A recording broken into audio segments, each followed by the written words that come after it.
heavy rotation. Come with it. This should make you rob somebody, Grab somebody, stomp somebody, slap somebody, rob somebody, grab somebody. Wild out smash at the club, we in the party. Brooklyn. Chalet, Queensbridge down the Long Island. Come on, rocks, come on, Manhattan. come on. Each and every hood, what's happening? Come on.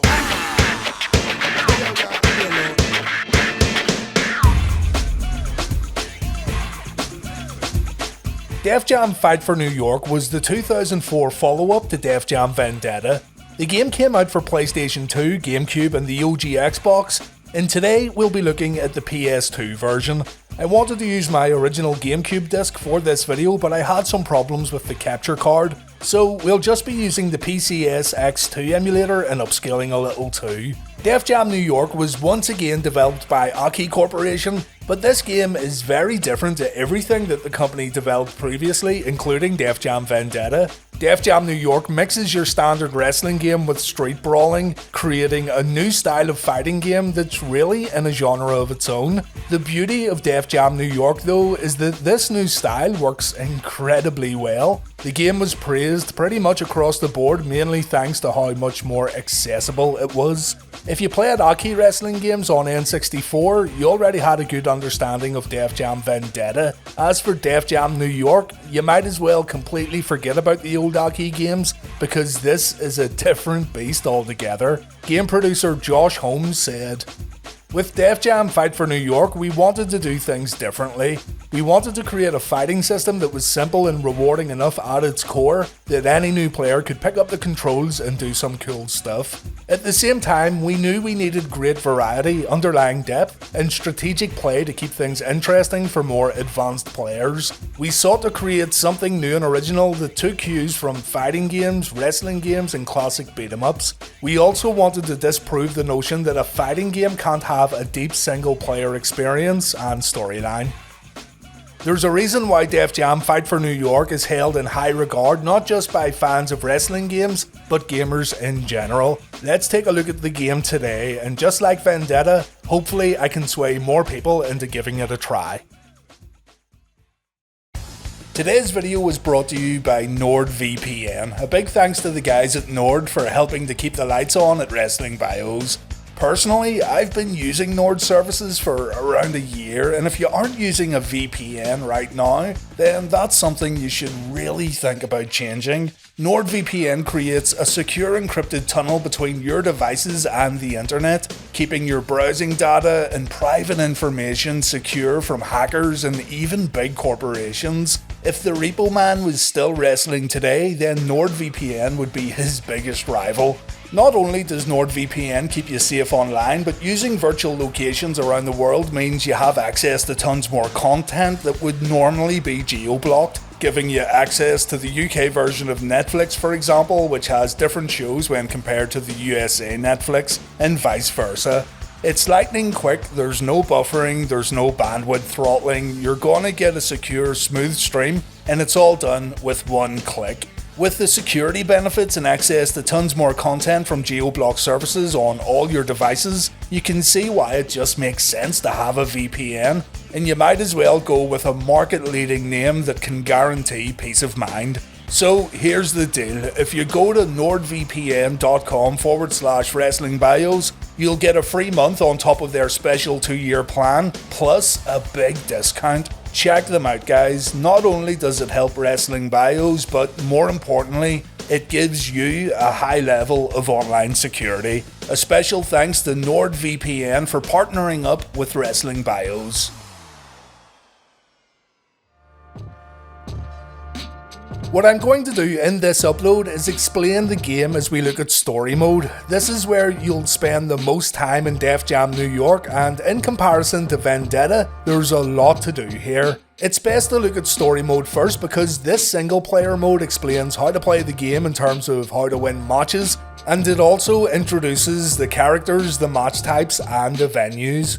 The story picks up where Vendetta left off. D-Mob gets arrested after losing the last fight in the previous game, but someone helps D-Mob escape. One of the cops will try to give a description of the guy who helped D-Mob, and your custom character will then be created based on the information that you give the sketch artist. It's a great idea, but the sketches sometimes don't look like the character you intended to create. For example, I tried to make The Rock here. That doesn't look like The Rock. I always tend to give up and just go with whatever it presents. You bring D-Mob back to the safe house, and because you've earned his trust, you'll be fighting on D-Mob's team for the first half of the game anyway. Method Man will teach you how to fight, but before you do that, you gotta pick a fighting style. Pay attention here because what you choose can make winning matches easier, but that'll be at the cost of pulling off flashy moves. A kickboxer can knock out opponents with clinch combos. A street fighter can throw haymakers to win fights. A martial artist can KO opponents by jumping off objects and performing high-flying moves. A wrestler can KO with strong grapples. And submission specialists can end matches by making opponents tap out. There's more to consider here too though. Your stats, your moveset, your defenses, and overall capabilities are altered based on your choice. And also, a little later on in the game, you can add more fighting styles to create hybrid fighters. There's a ton to experiment with and you'll need to work out what's best for you, but it's a lot of fun mixing up the styles and seeing what moves you can pull off. Method Man then shouts out some moves for you to try out, and once you learn how to play, you'll get brought to your new apartment. In the apartment, you can read emails and listen to voicemail, change your clothes, change options, check trophies. Basically, the apartment is your main hub. There's also a map here, and this is where you can select your next fight or visit the shop district. More on that later. Okay, so I selected a Street Fighter, and now would be a good time to show you guys how fights actually work in Def Jam New York. In comparison to Vendetta, Def Jam plays out a little more like a typical fighting game, but you have to knock out your opponent once their health is in the danger state. The environment is your biggest friend. Hurting your opponent using objects found around stages is a great way to get knockouts, but remember your fighting style too. As I'm a Street Fighter here, I can hold L1, press the punch button, and I'll be able to throw a match-winning haymaker as long as my opponent is in danger and as long as my opponent doesn't block. I can also use my blazing move. This is some unsanitized shit. I can pick up an item and hit my opponent with it to get the win. There's lots of ways to get that knockout, so you'll never get bored during fights. Locking up and pressing the lock up button again performs a throw, and this is used to set up environmental attacks. Locking up and pressing a strike button will do different things depending on your fight style. It might perform a wrestling move, it might perform a kick or a punch. It all depends on your character and the choices that you made at the start of story mode. Holding in the L1 button performs strong grapples, strong kicks and strong punches, so you have a bit more variety here in comparison to the previous game. Reversals and timing your counters plays a big part too. This is the underlying depth and strategy that Josh was talking about. You need to predict what your opponent is going to do next. A well-timed punch, kick or grapple is way more effective than trying to dodge, so this isn't like a typical wrestling game where you can spam the counter button and hope for the best. You need to time everything. Learning how much recovery time your opponent has is the key, and understanding how quick you can perform certain actions depending on your fight style also helps out a lot. Admittedly, this can be a bit tough when you start off, but the more you play, the better you'll get. In short, the fighting style that you pick and the character you pick in exhibition matches will change how you approach each fight, meaning Def Jam New York has a ton of replay value. To be fair also, it's only the very basics that get explained in the tutorial, and the instruction manual was next to useless. Def Jam New York definitely has a learning curve that I feel players of the old N64 wrestling games would struggle with a little more in comparison to brand new players. You expect characters to behave a certain way because you're used to that old Aki engine, and when this doesn't happen, it feels like you're doing something wrong. In Def Jam New York, you need to learn the timing. If you just button mash, you're going to get destroyed, especially in later levels. But the good news is, eventually it'll just click and you'll be punching and kicking your opponent away during lockups, and you will get better at predicting what's coming next and how to react. You'll get there after the first load of fights, but it's important not to give up. This all adds up to a very interesting evolution of the Aki wrestling engine. It's definitely a strong change from what we've had before, but it works incredibly well. It somehow manages to maintain that addictive quality found in previous Aki games, and you just want to keep playing more and more matches. It's a lot of fun and there's so much to experiment with. Also, the fighting and the moves in Def Jam New York look really violent, and along with the great sound design, even basic knockouts manage to look brutal. The blazing moves are over the top as usual, and they're even better than what we got in Vendetta, and there's also a ton more blazing moves available. But even if you don't win with a blazing move, you still feel very satisfied by just punching your opponent hard in the face to win a match. Anyone who's played Def Jam New York though will tell you that it's a bit hard to explain just what makes it play so well and what makes it so fun to play too. Give it a go yourself and, most importantly, stick with it.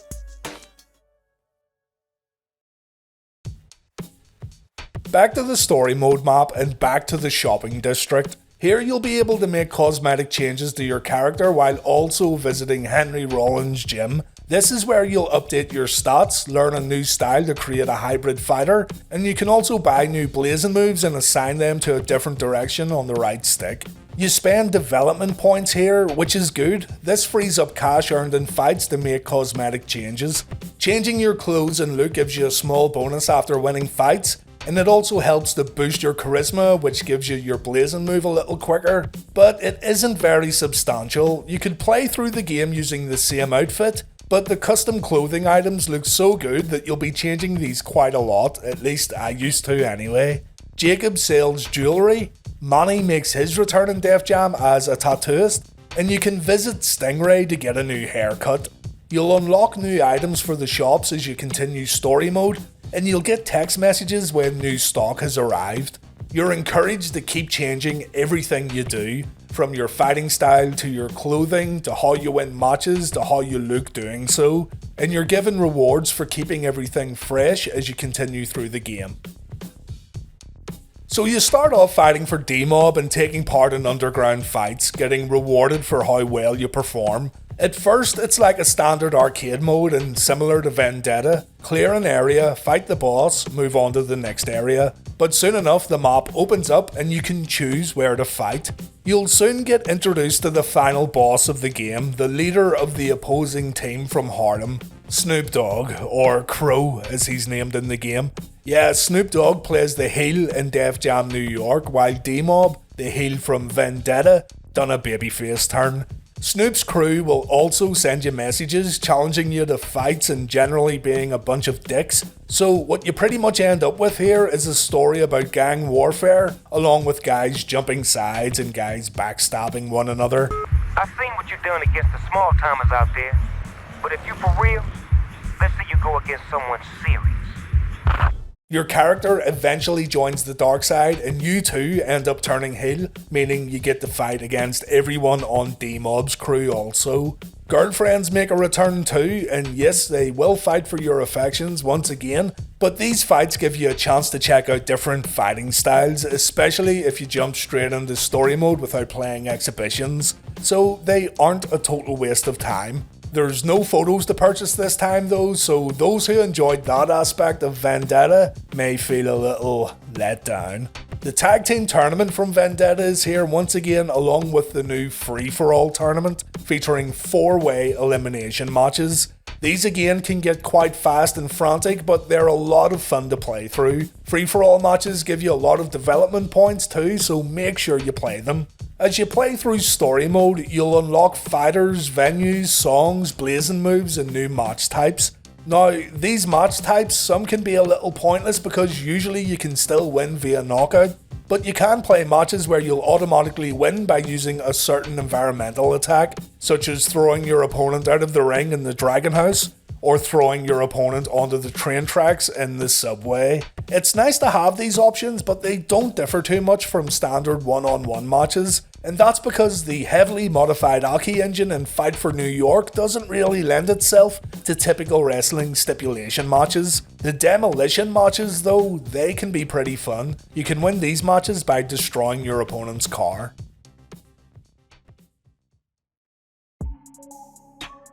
Eventually, D-Mob gets injured in a drive-by and this leads to your boss getting arrested. Blaze, played by Method Man, takes charge of the crew. This is when things fall apart for the babyfaces. Your team tries to take over every club in every area around New York. Crow asks you to join his squad, you say no, and so Big Snoop Dogg decides to kidnap your fly girl. Say some gangster is dissing your fly girl. You just give him one of these. This leads to your character joining the bad guys, and you'll get a chance to fight the likes of Method Man, Redman, and everybody else on D-Mob's team. I won't say much else about the storyline in case you want to play it for yourself, but considering this game was released in 2004 and considering it's a fighting game, there's quite a lot here in terms of the plot. It isn't overly deep, but it is fun. That's not to say that story mode doesn't have its problems though. First of all, you get emails and voicemails after every fight and it gets annoying, especially when it's the shop owners that don't progress the story. Another thing that begins getting annoying is visiting the gym. Every fight gives you development points and you will need to spend these in order to win future fights. So you're going in, updating a few stats at a time, and doing this over and over again until you're maxed out. It's good that you can build your character up and make them better fighters. It's just tedious actually going in and doing this after every 1 or 2 fights.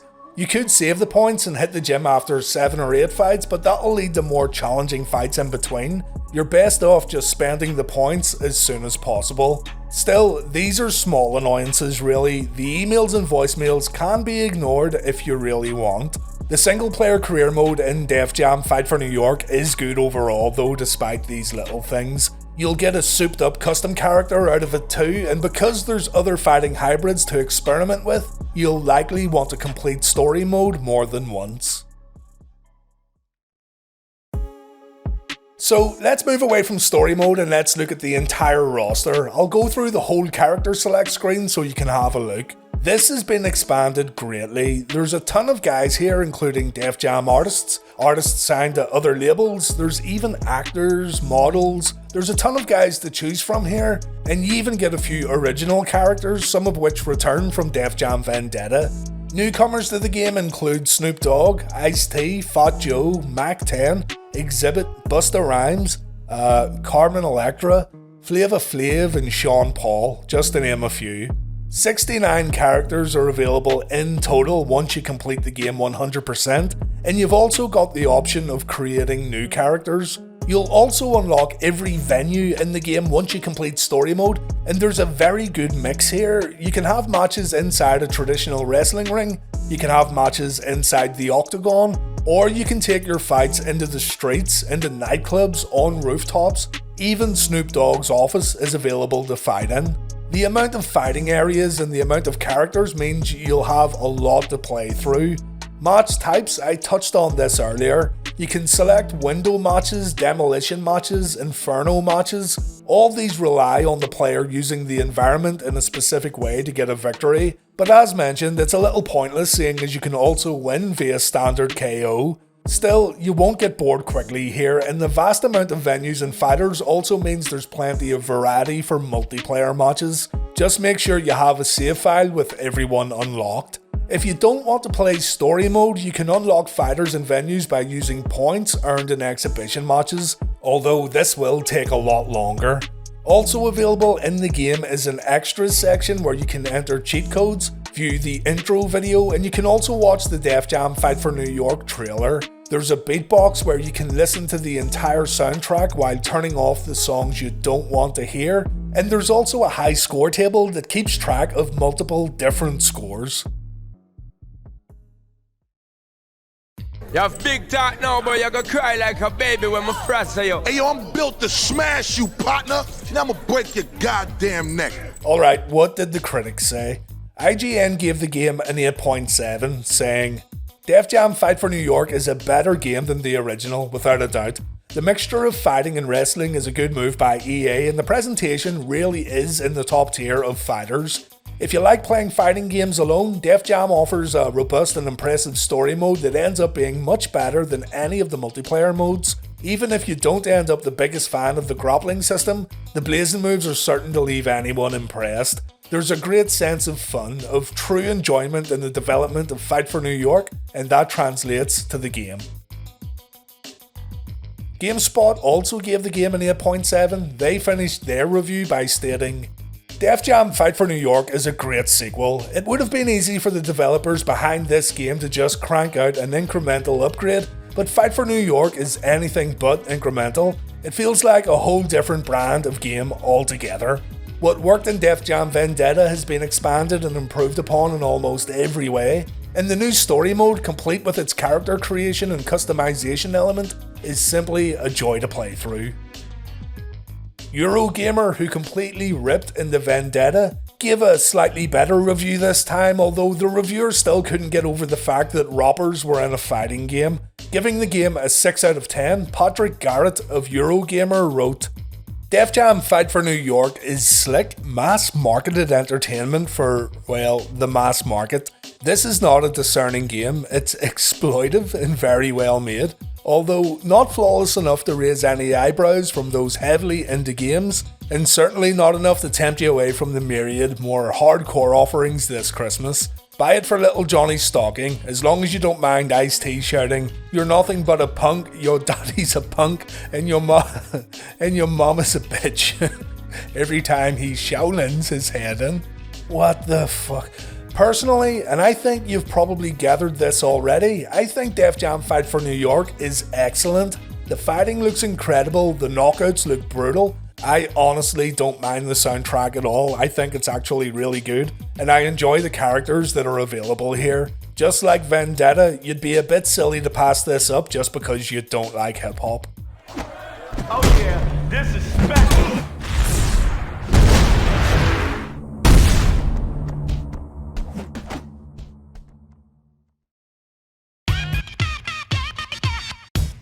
In 2006, a new version of Def Jam Fight for New York was released, this time for the Sony PSP. Fight for New York, The Takeover, is a curious release that served as a prequel to Def Jam Vendetta while using many of Def Jam New York's assets. It's quite odd. The single player mode removes all the cutscenes and replaces them with text dialogue to further the story, seeing as the story here is about what happened before the Def Jam tournament in Vendetta. But we also gain a few new things too, such as new moves and new techniques.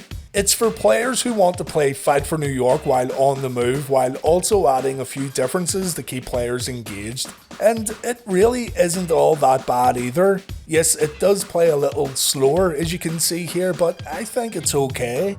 This one doesn't get enough coverage, I feel, so I'm going to cover the Takeover in a future video. And I'll end this Def Jam series by taking a look at Def Jam Icon.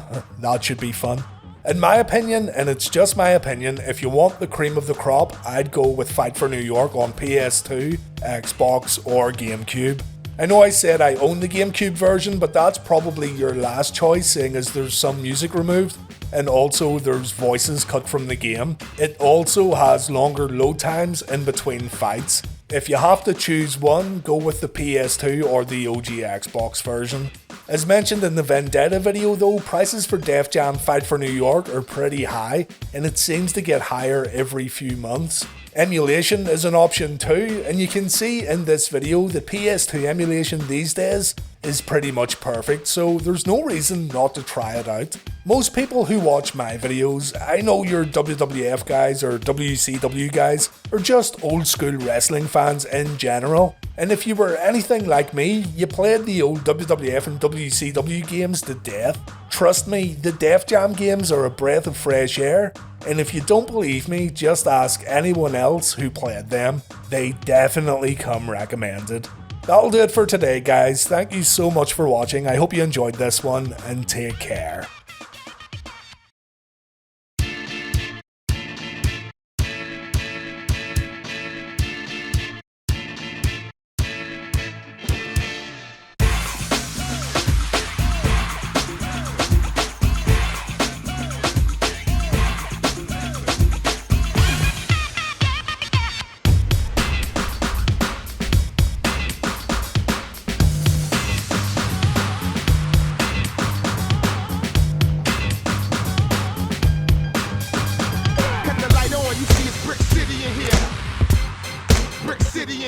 Don't sleep, stay wide awoke. You down, knock, down a joke. Crawl or you die in smoke.